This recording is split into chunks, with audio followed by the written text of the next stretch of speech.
Hey. This is an update because I think not the last video, but previous to the last video, I was using the Apollo to connect to my outboard gear, and it was working. However, there is some issues with not being able to buy. I wasn't able to find out how to bypass the preamps on the Apollo, which isn't the end of the world for me. I'm not really that particular, but that was an issue that I found out later on, which somebody else brought to my attention. I had to really think about that. Thank you for that. If you're watching, and I decided to go with the Audient ID44, still running basically the same thing. Yesterday I was recording vocals.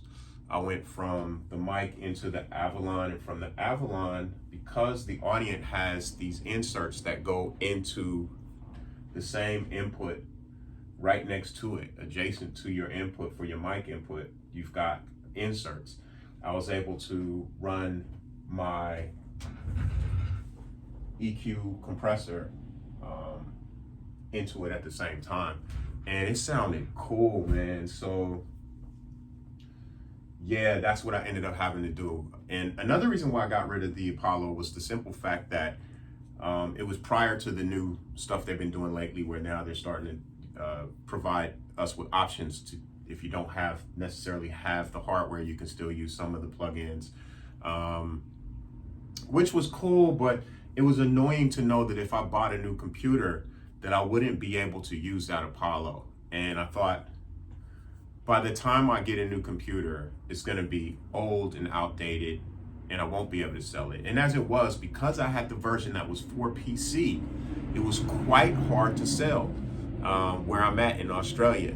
And I had to end up selling it dirt cheap, so I lost a lot of money off of it, but I would have lost more had I not gotten rid of it sooner.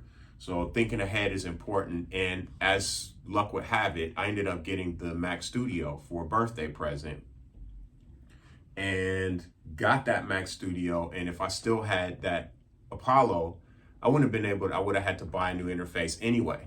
I do have the Apogee Symphony Desktop, which is amazing. I probably should do more on that one.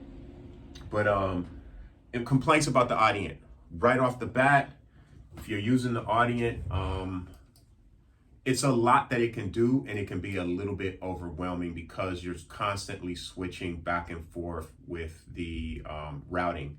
I feel like if you're doing podcasts and you are a legit YouTuber, I'm not really like I post when I can, but I'm not a YouTuber. I'm just an artist, man. And I'm not really a mix engineer either. I'm an artist, man. So I want to just make music. I want to make it quick and easy. I have had quite a bit of experience with mixing, and we are mixing here, but that's not my thing. And I found the routing to be a little bit too much handling back and forth kind of thing that I didn't have with the Apollo, and I rarely have with the Symphony Desktop. And I think what it is with the Symphony Desktop, what makes it easier is because even though you have the app on the computer with the mixer, you can pretty much access everything with the actual unit itself because it has a touch screen. So you can change the outputs and the inputs straight from there. And I feel like that's awesome. I understand Audient couldn't provide us with the touch screen. I don't mind that it doesn't have a touch screen. I just find that because I'm not using a lot of the routing that's done in here at the moment, it's a bit tedious. I am hoping to be able to record tracks from my YouTube Music. I do pay for YouTube Music. I want to be able to record those into Pro Tools to use as reference tracks. So I'm going to try that out, that feature, and hopefully I have a good experience with that. I also note that so far, and I have been speaking with Audient about this, they're pretty good service too, man. Like, they're on it.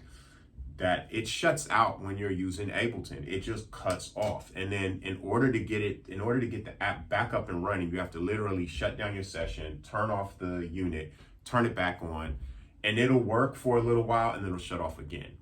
Now, it will work for quite a bit of time before it shuts down, and that was one of the issues I had, where they were like, "Oh, can you do a video of it shutting down?" And I'm like, "Man, I'm busy. I don't got time to be shooting no videos of it not working."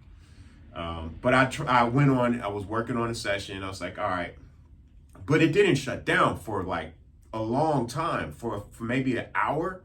And so, what was I supposed to do? Record myself like the whole time in the studio? Like, I don't got time for that. And then edit it to send it to you. I'm not that dude. But it did end up shutting down. It shut off eventually. And every time you turn it off and turn it back on, it starts to shut down quicker and quicker and quicker. So if anybody else is having that problem, I would love to hear about it, because I'm like, wow, this is like not good. Not so much trouble with Logic and Pro Tools. It seems to be okay with Logic and Pro Tools.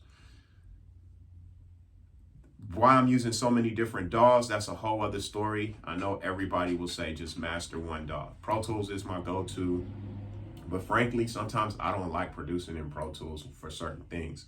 Like, I don't like, when I'm writing a song, I'm recording it at the same time now. Like, I'm writing lyrics, recording, adding ideas. I don't sit down with my guitar anymore. Well, not all the time, and like write the whole song and then record it, because I don't know, I feel like I'm wasting time. Like, by the time I've sat down there and mastered how I'm going to sing and play it, I could have just recorded it. And I'm sample artist, so I sample myself.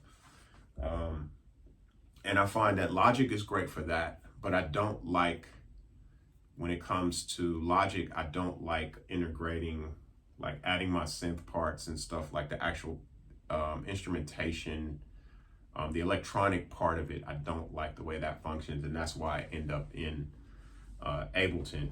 And Pro Tools I just like for I love it for tracking, and I love mixing in Pro Tools. Starting to warm up to mixing in Logic a little bit, but the bottom line is I'm teaching as well, and as a requirement as a teacher, we have to expose them to at least the 3 major DAWs. So I have no choice. I have to use at least those 3. I was using more than that. I mean, quiet as it's kept. I got, other stuff, but anyway, you will notice that the Audient, I don't know if you will notice, I've noticed that the Audient shuts down quite a bit when I am using Ableton.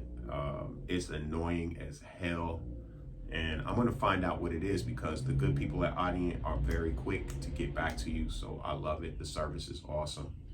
And that's my update for today. Love, peace, and hair grease. Bone for life.